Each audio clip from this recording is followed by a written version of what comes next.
Hey everybody, today I want to talk about my visit to Silliman Hospital and where I did my physical.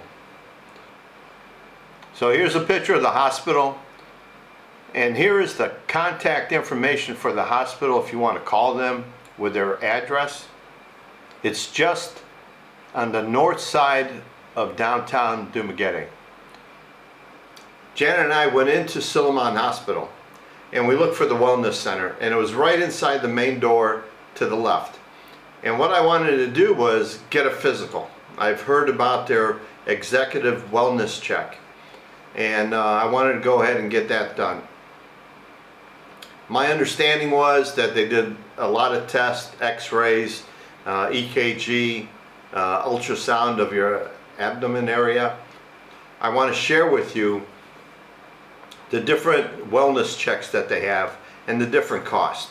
And one is for non-seniors and one is for seniors. So it's Silliman University Medical Center is the correct name for the hospital. Executive packages, taking care of your wellness experience for a healthier you because your life matters. Now that executive wellness package, number one, they have two packages. Number one, it's 10,000 pesos. And that has the EKG, two-dimensional echo with Doppler. They do a chest x-ray. They do a lot of blood work tests, a lot of, your stool sample, your urinalysis. They also do the ultrasound of the abdomen. And all these tests for this price, they're done for 10,000 pesos. They also have an executive wellness package 2. It's the same package as the first one, but they also do, the big difference is they do a treadmill stress test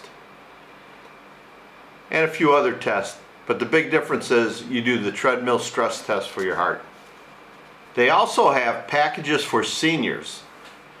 It's what the nurse recommended to me, and I went with it. Now before I talk about what it came with, they also have one for females, and it's 12,300 pesos.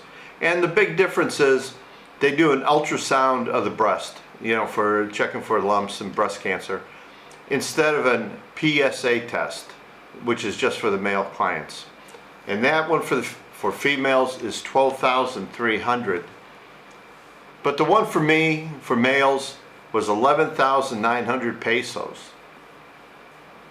And again, this one had the 12-lead ECG test, a two-dimensional echo with Doppler, and that was all around the heart. They did some blood work, the chest x-ray. You talked to a dietary consultant, did a lot of things. They did that ultrasound of the abdomen, which to me was very important. So we go into the wellness center, and the lady shows us all the options, different things to choose from. And I chose the golden package, of course, for males, and that was 11,900 pesos. So I had to go and pay for that. So you went across to the cashier. She had already had a bill for you. You went there and prepaid for this. Then when you went back, they set up an appointment time. And our appointment was about 10 days later. And they wanted you to come in at 8 a.m. Now they gave you a list of do's and don'ts prior to coming in. In the morning, don't drink any coffee, anything. They also wanted you to stop eating at 10 o'clock the night before. What I found strange about that one, they wanted you to eat just before 10. So you had 10 hours of fasting before your blood work. And when they went to draw my blood, they asked me when was my last meal. And if it would have been too long, I think they would have rescheduled. So make sure you follow the directions closely. So the day of our appointment, Janet and I, we go to the hospital, we go to the wellness center. We're there a few minutes before 8. And the lady escorts us everywhere. The first place she took us was to the lab where they drew the blood. They had to do a urine sample. They also wanted a stool sample, but I'll go into that a little bit later.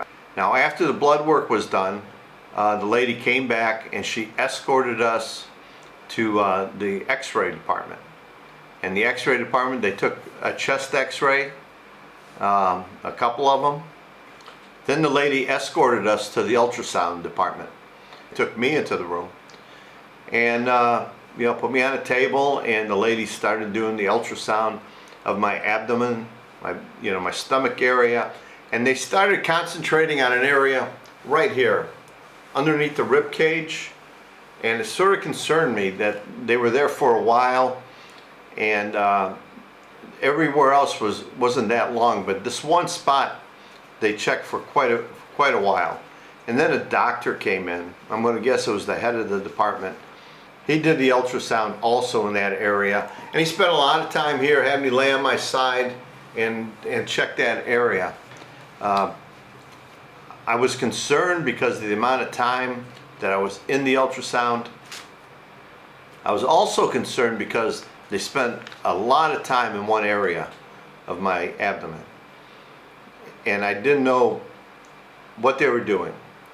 When it was time to get dressed, I thought it was because the young lady was maybe a trainee or new at this, and the doctor had to re-verify all her findings, re-verify that she did it correctly. I don't know, but I'll tell you more about that later. After we did the ultrasound, then it was time to go and up to the cardiologist and get some tests done. And again, they put the 12 probes on my chest, and they took some readings, and I was done there. Then they took me in and did an echo. And that didn't take that long. All that took maybe a half hour for the test for my heart. The whole procedure took from 8 a.m. and Janet and I were out of the hospital by 11 a.m. Now back to the stool sample. I couldn't do that in the hospital. I found it very difficult to use the bathrooms that were in the hospital. They seemed to be always in use, the stall, and they didn't have the toilet seat like I have at home. So I asked them if I could take it home and do the sample at home and bring it back the next day, which they said I could. That was much more convenient for me.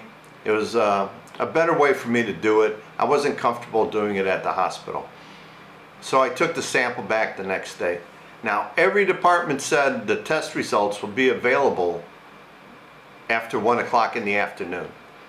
But because I didn't have the stool sample, I brought that back the next day, and I told the lady I was in no hurry. It took them 3 more days to get all my results together. They give it to you. They give it to you in a folder, and it has all the results in it. I'll go over these a little bit with you. I'm going to go ahead and put my glasses on because I'm old. All the tests down at the bottom, they have a summary of every test, and like the electrocardiograph report, it says normal and a few other comments. And same thing with the blood work, and even with the heart, some more comments about my left ventricle, my right ventricle. It was easy enough for a layman like me to read the results, because all of them had a summary of what was wrong, if anything. One of my chambers of my heart, my right chamber, is a little bit larger than I guess it should be, but my doctor explained to me that it's normal with age. I'm 69 now, so there's a lot of things that are wrong with me that are based because of my age. The chest x-ray, you won't be able to read it, but it says here negative on the chest, so everything looked good in the chest. I had a main concern with that. They also had my clinic reports, my blood work, my cholesterol, my calcium, my potassium, everything. My blood sugar, just just a very well done report, easy to read. They give you the normal readings that you should be having, and it gives you your reading. So they give you a reference gauge, you know, like we'll go to potassium.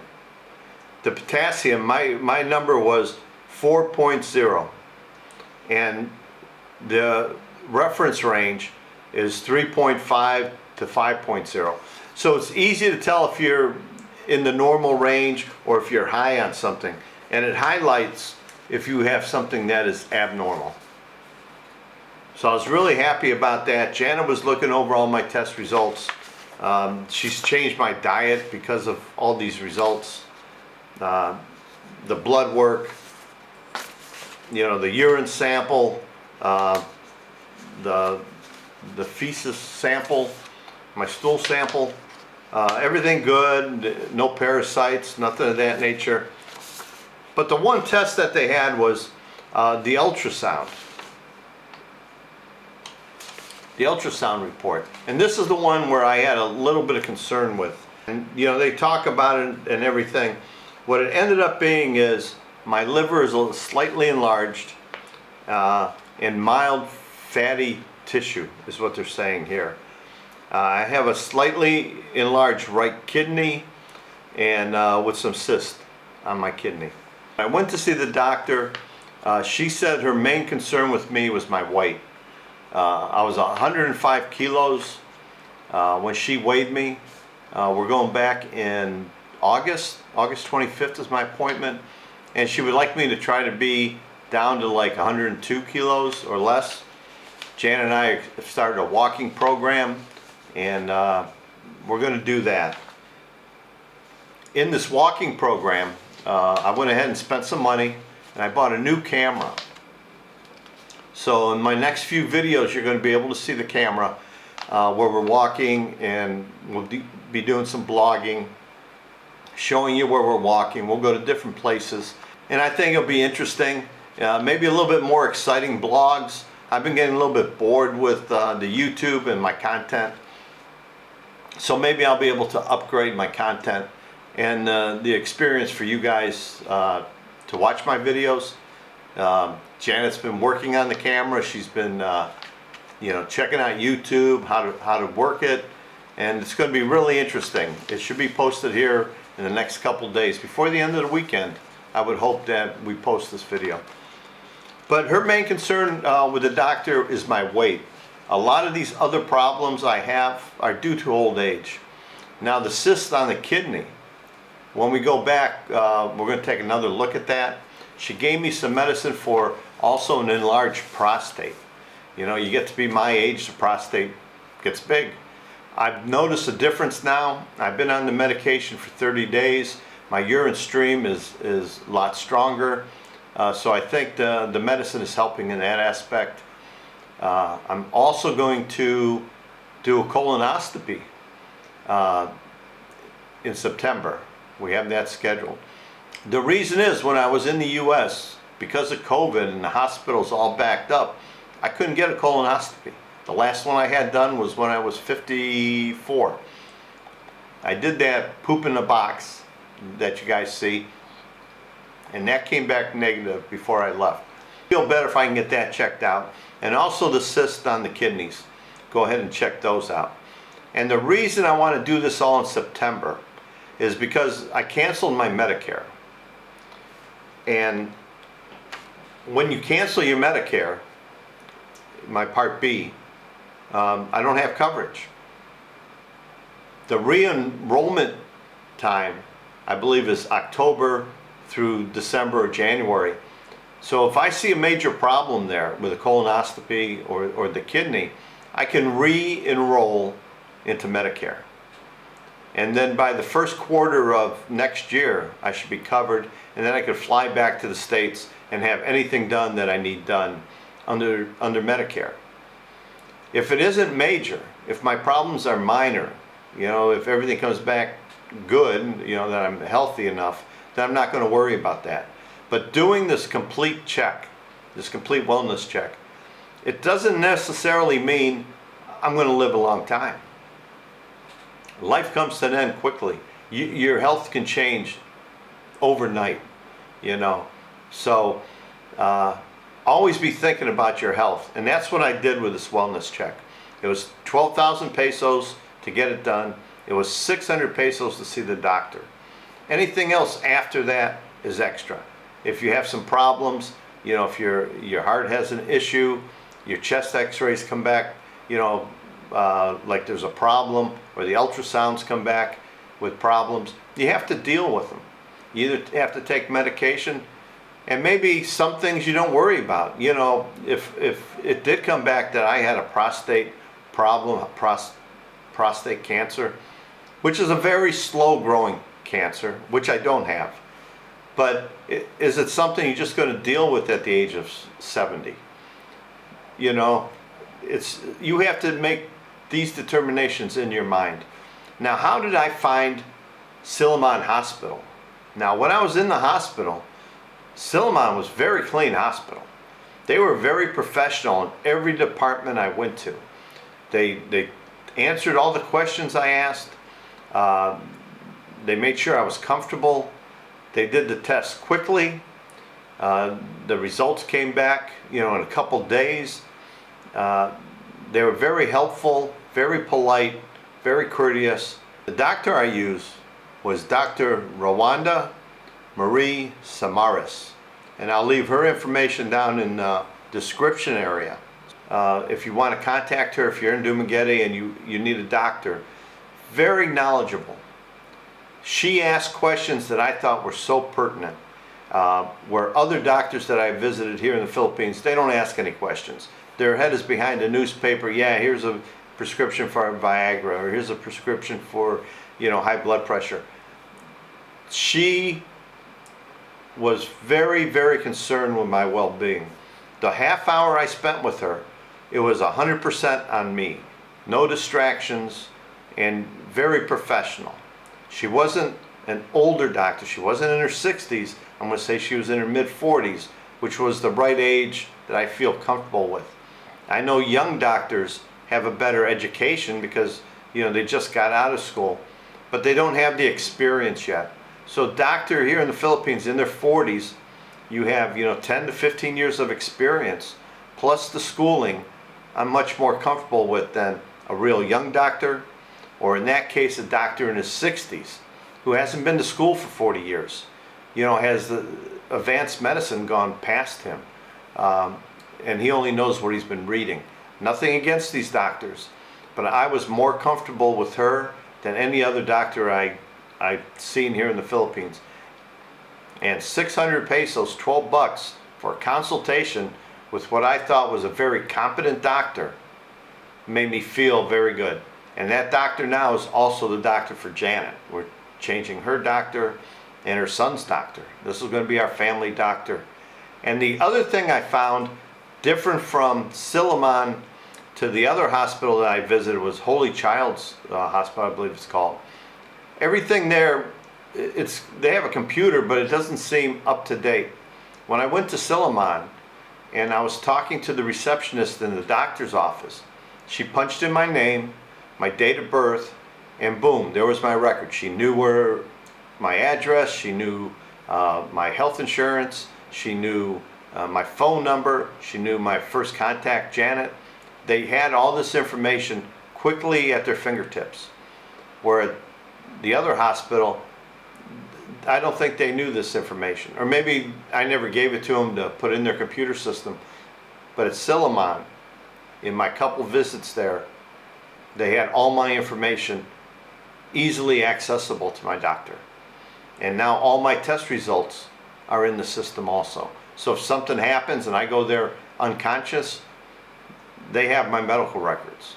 So choose a good hospital and stick with that one hospital. Again, for the records, they have all your records, you know, there. If you go to somewhere else, take your records with you, or let your doctor know they can get everything from whatever hospital you were at before. I was much, much more comfortable in Silliman Hospital than I was at Holy Child's Hospital. So I'm going to give them a thumbs up. I'll use them for anything I need a hospital for. I saw their emergency area where an ambulance came in and brought patients in, but I also did see that area where patients are just waiting to be worked on. And I don't know if they're waiting to be worked on because they don't have insurance or they don't have money, or it was just a staging area for the next person into the emergency room. They have good security there. You need to wear a mask right now when you go into the hospital. I did find them more modern. When we were in the waiting room for our doctor, they had a board with her room number and then a number. We were assigned a number as we came in. We were number 7. And you saw the room number, 206, number 1. And then they would call 206, number 2. That'd be second person in line. And when our number came up, we walked back to her office and got waited on right away. So it's a very efficient way that they do business there. It's very efficient and professional how they treated me, Janet, and the situation I was in. Granted, it was not an emergency room situation. Granted, it was not a situation where I was really sick, but I felt comfortable with that hospital. I haven't been to ACE Hospital. I haven't been to any other hospital other than Holy Child's Hospital. And that was just for some blood work. I want to know, any of you guys out there been to Silliman Hospital? What do you think of it? Have you been to other hospitals here in Dumaguete? How do you think they compare? How about other hospitals in the Philippines? Have you been to Asian Hospital or St. Luke's? Let me know. I'm interested in your comments. Medical is a very important thing here. It is something on all of our minds, and sometimes you put it to the back. You quit thinking about it until you hurt somewhere or something doesn't feel right. This wellness check crossed a lot of my problems off, knowing that my chest x-ray was good, the blood work is good, my cholesterol is down back to normal, my blood pressure is normal, a lot of good things. The only negative thing I'm doing right now is my weight, and my blood sugar is a little bit too high, too much of the carbohydrates, so I need to work on that kind of thing, the sweets, the sugars, the carbohydrates, lose some weight, do some exercise, and hopefully you'll watch our blogs when we're walking and you'll see the progress we make, if any. Thanks for watching. Until next time, stay well and healthy.